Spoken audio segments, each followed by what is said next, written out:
Every single year, without a doubt, LEGO Harry Potter comes out swinging with the best gift with purchases. For 2023, we got set 40598, which not only is it a fantastic standalone build, but it actually combines with the giant collector's edition Gringotts Bank. And usually with a set like this, you would expect it to be tied directly to that set, but in this case, you could have gotten this promo with any Harry Potter purchases. So today we'll be taking a look at the expansion, and if you missed out on getting this set at the time of its release, it will set you back a pretty reasonable amount on the aftermarket. Included in the set is another Goblin minifigure to help flesh out your Gringotts Bank setup. And while this is a new combination of parts, there is nothing exclusive about this minifigure, as all of the prints featured on him also featured in the Gringotts Bank set, which overall I think is pretty clever, as it allowed LEGO to reuse a lot of the facial expressions whilst giving two very different looks to the goblins' faces. The suit jacket also matches the other goblins, which I think is pretty fine like this. It makes them all look like they're in some sort of uniform, and he also comes with yet another printed galleon tile, which I absolutely love. He blends in perfectly with the Gringotts Bank set, and I think it was an absolutely genius idea to include this type of minifigure in a set like this. And also repeated from the Gringotts Bank set is actually the mine card. The build is exactly the same as the biggest set, which I think is pretty neat, and it's actually quite nice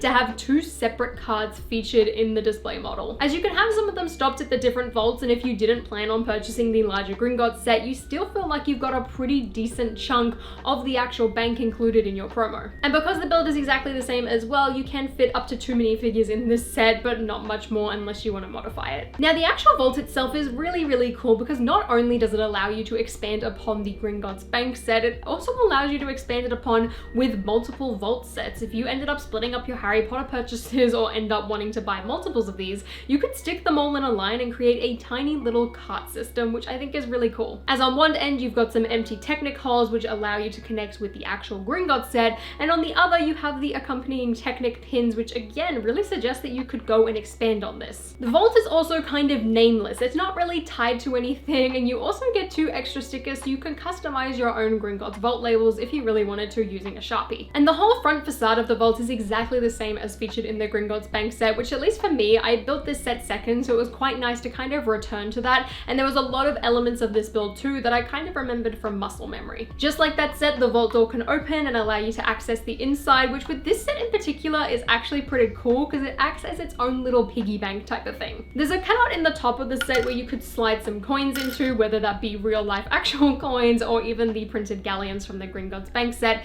and then in order to access them, you can just pull off this back door and reach in and grab them. The base of the vault is just using one of those square grate pieces, so you can see right through as well, just to check if you've left anything accidentally inside of the set. And a neat little detail that I found is that there's actually a tiny little ladder to make the goblins, I guess, walk up to the vault door in order to escape. Now, in comparison to the actual Gringotts set, because this thing does stand on its own, this vault is considerably thicker. I mean, you could fit quite a hefty number of coins in here, which I think is pretty neat, and overall the build structure is incredibly basic. Outside of the brick build base, there's really not that much detailing, and it all comes down to these 2 little stickers on either side, which, given that this set is a promo and is quite small, there is a considerable amount of stickers, but I mean, all of them I think are essential, and 2 of them you don't even necessarily actually have to apply. I think they add some much needed detail to this set, and personally I didn't really care about the sticker sheet, and the whole vault design ties perfectly to the other Gringotts set, and I really think opens up a lot of creative mock potential when it comes to the Gringotts Vault system